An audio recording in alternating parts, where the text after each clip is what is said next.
People arriving in the town of Zaporizhzhia, which is acting as a hub for refugees, describe a merciless assault on Mariupol in which airstrikes and shelling have flattened entire districts. They have risked journeys through Russian and Ukrainian lines that the International Committee of the Red Cross, ICRC, describes as an evacuation from hell. Waiting inside one aid facility was Yulia, her 2 daughters and her mother Tatiana. They escaped on 4th of April. There are starving people. People are having mental breakdowns. People are being buried in the streets, Yulia said, speaking to the BBC on condition that her surname was not used, a frequent request from residents still concerned about their safety. Her mother, Tatiana, added, "There are shallow graves, half a meter deep at best, with some earth on top. Dead bodies, all over the streets." The chances of getting out has diminished quickly for many residents. "When we were in Mariupol, Chechens were looting. They were taking people's gold. It was becoming really dangerous. We heard they were raping women," said Yulia. "I was frightened for my kids and I realized we had to get them out in any way possible." The BBC cannot independently verify the claims. Chechen militants loyal to Moscow have been fighting in Ukraine since the start of the invasion and are reported to have been heavily involved in the siege of Mariupol. Elsewhere in Zaporizhzhia, aid workers have been finding homes and handing out money for evacuated families. At one refugee staging center, Lyubov, aged 61, was waiting with her son Valery. She had a picture of their apartment block, eviscerated by shelling or an airstrike. On some days, there were 50 planes, on other days 70. Each carrying 2 bombs. They were hitting the drama theater, museums, hotels, apartment buildings. They didn't discriminate at all. When the water supply stopped, Lyubov said people had to choose between nothing to drink or a deadly venture outside. Russians would take them out from those shelters, take photos of those people and say, "We came here to liberate you." People were crying, scared to say anything back. Scared they might get executed or shot. The Russians would say, "See, these are the tears of joy. People are happy to be free from the fascists." In the refugee staging center, Lyubov wept as she displayed the pictures on her phone, returning again and again to Mariupol's nightmare, the need for mass burials of the dead. "They bombed and destroyed Mariupol Central Market, so people dug a hole in the ground where they would be bringing bodies," she said.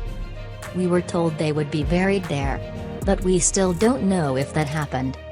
Lyubov and Valery managed to escape on 19th of March. They reached the city of Mykolaiv, also under Russian control, and were searched at a checkpoint where Valery said the soldiers made him undress. All the men in the center reported the same thing.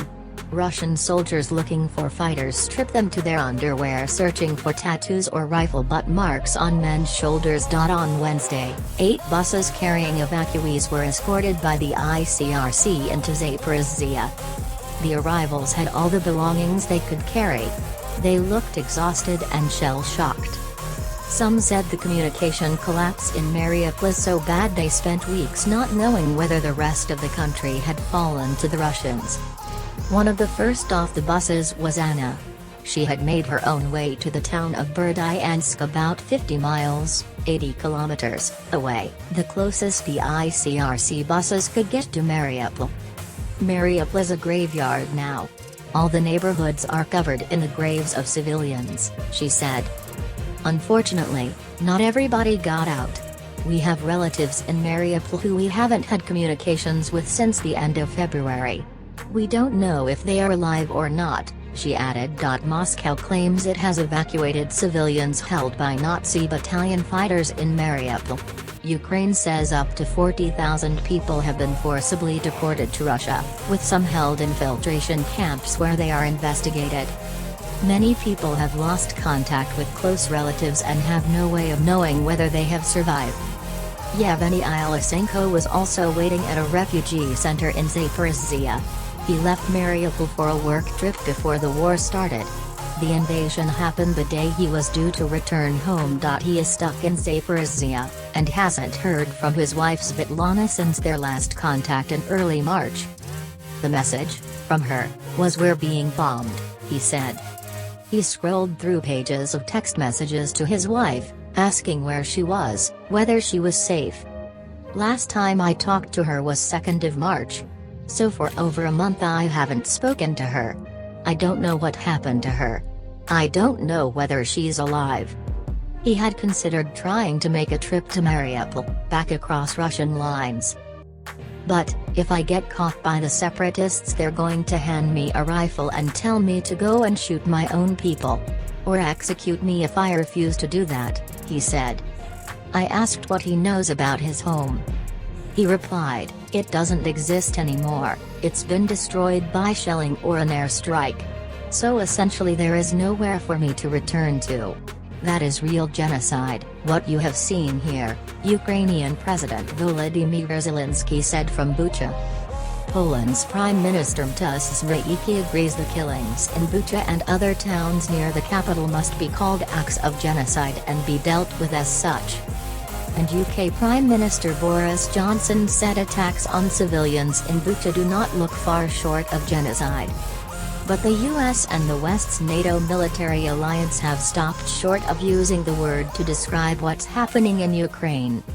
So is there a case for accusing Russian forces of committing what has been called the crime of all crimes? That is real genocide, what you have seen here, Ukrainian President Volodymyr Zelensky said from Bucha. Poland's Prime Minister Zelensky agrees the killings in Bucha and other towns near the capital must be called acts of genocide and be dealt with as such.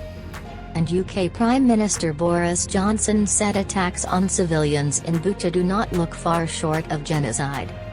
But the US and the West's NATO military alliance have stopped short of using the word to describe what's happening in Ukraine. So is there a case for accusing Russian forces of committing what has been called the crime of all crimes? Committing what has been